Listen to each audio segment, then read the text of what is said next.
Hello everyone, in today's video, I'm going to show you how to clean all the cache files and junk from your Windows computer easily step by step to improve your computer speed and performance drastically. So further ado, let's get started. First, look at the Windows Start option here, right click on your mouse and select the Run option from here. After clicking on it, type prefetch and hit the enter button. Now give the administrator permission from here, click on continue.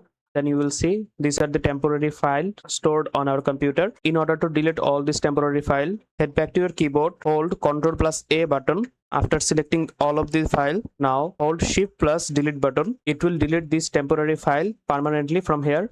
Now if we click on the yes option, as you can see, it's permanently deleted. Now close this file. Again, head back to your run and now type tmptemp and click on OK. Again, give access to this folder. Click continue. Again, hold Ctrl plus A button, then Shift plus delete button and click on enter. Again, head back to run and type percentage before temp. Now after typing this, click on the OK and it will show another folder of temporary files. Again, Ctrl plus A, then Shift plus delete to delete all the files. Click on yes and now click on do this for all current items and skip it. After selecting this, close this file from here. Now go to your search option and type for disk cleanup. Run this as an administrator.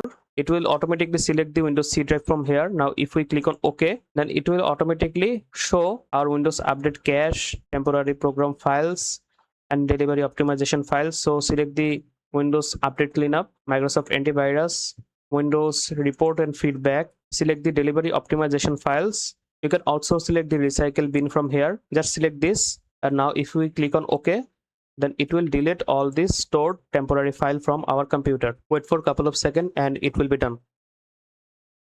So after doing all of this, just head back to your settings and restart your computer from here. After restarting your computer, your PC will be much faster and snappier from before.